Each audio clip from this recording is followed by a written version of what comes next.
हमरवा कै तोर संगवा जाई भंवरवा कै तोर संगवा जाई। आवे की बेरिया बड़ा सुख होला दुआरा पे बाजे बधाई। आवे की बेरिया बड़ा सुख होला दुआरा पे बाजे बधाई। जाति की बेरिया बड़ा दुख होला जाति की बेरिया बड़ा दुख होला। हंस अकेला जाई भंवरवा के तोर संगवा जाई भंवरवा के तोर संगवा जाई। डेहरी पकड़ के मेहरी रोवे बाह पकड़ी सगे भाई। डेहरी पकड़ के मेहरी रोवे बाह पकड़ी सगे भाई। अंगना के बिचुआ पिताजी रोवे अंगना के बिचुआ पिताजी रोवे। बबुआ के होगे विदाई भंवरवा के तोर संगवा जाई भंवरवा के तोर संगवा जाई। कहत कबीर सुनो भाई साधो यह पद है धीरे बानी। कहत कबीर सुनो भाई साधो यह पद है निर्वाणी। जो इस पद का अर्थ लगावे जो इस पद का अर्थ लगावे जगत पार होई जाई भंवरवा के तोर संगवा जाई भंवरवा के तोर संगवा जाई भंवरवा के तोर संगवा जाई। सदगुरु कबीर साहब कहते हैं कि हे भ्रमर जीव तेरे साथ कौन चलने वाला है। किसी के जन्म लेने पर तो घर वालों को बड़ा आनंद होता है और दरवाजे पर बाजे बजते हैं, परंतु संसार से पलायन करते समय स्वजनों को बड़ा दुख होता है। अंततः जीव को यहाँ से अकेला जाना पड़ता है। सदगुरु कबीर साहब बता रहे हैं तो ऐसी बात नहीं कि कोई नहीं जानते, सब जानते हैं कि जब आते हैं तो अंगने में कितने बाजा बजाते हैं। आज के समय में तो फटाका फोड़ते हैं और जब जाने का समय होता है पलायन करते हैं तो कितना दुख होता है, चिल्ला चिल्ला करके रोते हैं। तो आना जाना ये तो प्रकृति का नियम है, लेकिन दुख सुख की बात है। जब आते हैं तो सबको, घर वालों को, परिवार वालों को, रिलेशन वालों को बहुत खुशी होती है, बहुत आनंद आता है कि हमारे घर बबुआ आया है, बहुत खुशी होती है। और जब जाते हैं तब बहुत रोते हैं, बहुत दुखी होती है कि आज हमारे घर से छुटकारा हो गया, मिलना कभी नहीं होगा। हमारे पिताजी चले गए, हमारे भाई चले गए, हमारी माँ चली गई, बहुत रोते, बहुत दुखी। और जाते तो ऐसी बात नहीं कुछ दिन के लिए जाते हैं, मेहमान बनकर जाते 2 दिन, 4 दिन, 15 दिन, महीना दिन में आ जाते हैं। लेकिन जब इस दुनिया से जाना होता है ना तो कभी मिलना नहीं होता, कभी वापिस नहीं आते, इसीलिए बहुत ज़्यादा दुख होता है। अब विदाई हुई तो ऐसी विदाई नहीं होती कि फिर मिलना होगा। एक बार छुटकारा हो गया, विदाई हो गई तो कभी मिलना नहीं होता। जी को यहाँ से अकेला ही जाना पड़ता है।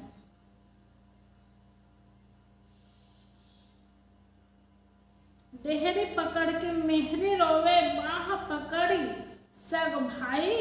अंगना के बिचवा पिताजी रोवे बबुआ के होगे विदाई। पत्नी घर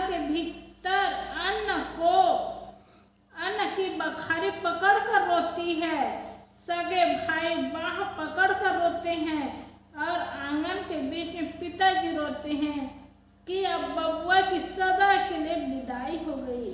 जब किसी का शरीर छूटता है तो करुण कहानी है कि पत्नी कैसे रोती है, भाई कैसे रोता है और माता पिता कैसे रोते हैं। ये करुण भरी कहानी है। पत्नी बखारी पकड़ करके रोती है, अब कौन कमाने वाले हैं, अब कौन कमा करके लाएंगे, इसलिए बखारी पकड़ पकड़ कर रोती है। सगे भाई कहते हैं ना, भाई है तो भुजा का बल है, ऐसा कहते हैं। तो भाई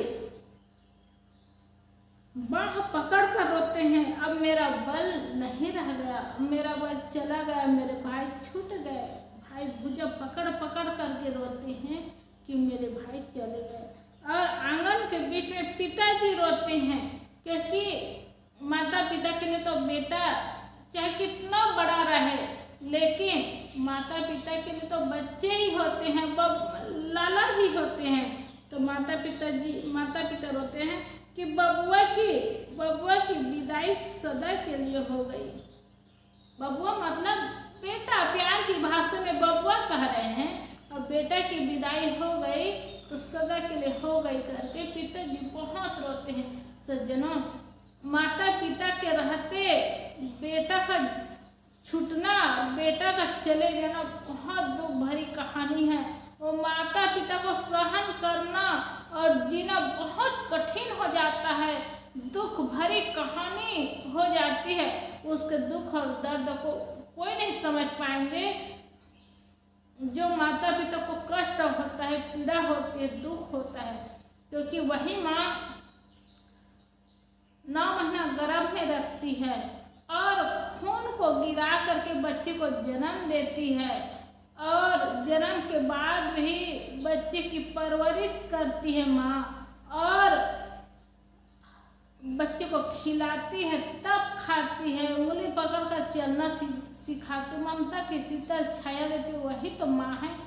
और पिताजी बाहर से कमा कमा करके लाते हैं, मेरा बबुआ पैसा वाला होगा, धन वाला होगा करके एक एक पैसा जोड़ जोड़ करके धनवान बनते हैं। तो बेटा को धनवान पिता ही बनाते हैं। कितना मेहनत करते, खून पसीना बहा करके एक एक पैसा इकट्ठा करके कहीं भी जाते हैं तो पैसा कमा कमा कर लाते हैं, जमीन बनाते हैं, मकान बनाते हैं, मेहनत करते हैं उसी बेटा के लिए। और माता पिता के रहते बेटा का छूटना और बेटा का शरीर छूटना, मर जाना, कितना दुख है, कितनी पीड़ा है। इसलिए रो रो करके करुण भरे कहानी बताते हैं कि बबुआ की सदा के लिए विदाई हो गई। कहत कबीर सुनो वही साधो, यह पद है निर्वाणे, जो ये पद का अर्थ लगावे जगत पार हो जाए। कबीर साहब कहते हैं कि हे भाई संतो सुनो, यह पद मोक्ष देने वाला है। सज्जनों, जब एक करुण कहानी वाला दृश्य देखो ना, हर आदमी के अंदर वैराग्य होता है। इतनी पीड़ा, इतना दुख, करुण भरी कहानी होती है।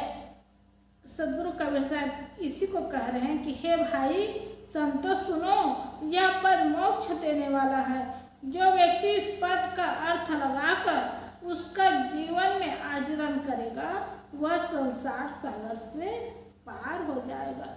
जब ये दृश्य देखेंगे, सबकी पीड़ा, सबका दुख, रुदन भरी कहानी सब देखेंगे तो सबको वैराग हो जाएगा और मोह छूट जाएगा। और मोह छूट जाएगा तो सदगुरु कबीर साहब कहते हैं उस समय संसार सागर से पार हो जाएगा। किस समय? यह पद मोक्ष देने वाला है। जो व्यक्ति इस पद का अर्थ लगाकर उसका जीवन में आचरण करेगा, वह संसार सागर से पार हो जाएगा।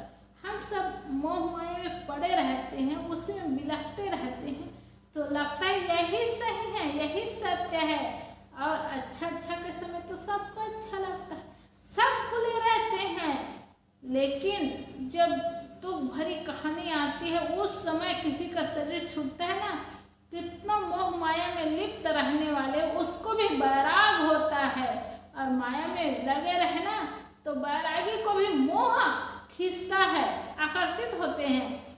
लेकिन जब किसी का शरीर छूटता है तो मोही आदमी को भी बहुत ज़्यादा बैराग होता है। अरे एक दिन तो सबको छूटना है, प्राण प्यारी पत्नी, ममता देने वाली माँ, पिता प्यार देने वाले पिता एक दिन छूट जाएंगे तो मेरा क्या होगा, ऐसे सोच करके बैराग होता है। इसलिए सबसे निर्मोह हो जाने वाला मुक्त होता है। सदगुरु कबीर साहब कहते हैं कि सबसे निर्मोह हो जाने वाला मुक्त हो जाता है। किसी से मोह नहीं होता, वही तो इस संसार से मुक्त होता है। हम वही आदमी दुख में बिलखता रहता है, परेशानी में जीता रहता है, लेकिन संसार की सत्य कहानी को सुन करके देख करके सबसे निर्मोह होता है, वही मुक्त होता है। इसलिए हम सबको चाहिए, ये कोई कहानी की बात नहीं है, ये कोई किसी के जीवन की घटना की बात नहीं है, सबके जीवन की बात है और सत्य बात है। सबको इस संसार से दिन जाना होता है। हाँ, जिसकी जैसी बारी होती है उसको वैसे जाना होता है। कभी माता पिता की विदाई होती है तब जाना होता है, कभी माता पिता के रहते, पत्नी बच्चे के रहते खुद को जाना हो जाता है। तो ऐसा वियोग होता रहता है, ऐसा समय आता रहता है और दुख भरी कहानी होती रहती है। तो एक जने दो जने की बात नहीं, इस संसार में जो भी जन्म लेकर के आए सबको जाना होता है। हाँ, लेकिन बारी होती है, कभी माता पिता से पहले चले जाते, कभी माता पिता के बाद में जाते हैं, तो जाना तो होता ही है। इसलिए इस मोह को छोड़ देते हैं। जो निर्मोह हो जाते हैं तो निर्मोह हो जाने वाला मुक्त हो जाते हैं। हम सबको चाहिए जीवन की सत्य बात को जाने समझे और निर्मोह रहे और अपने कर्तव्य करते रहे और साधना भजन भक्ति में मन लगाए रहे और ध्यान लगाए और आत्मा की तरफ ध्यान केंद्रित करे और स्वरूप स्थिति का काम करे तो मुक्ति का लाभ होगा। बोलिए सद्गुरुदेव की जय।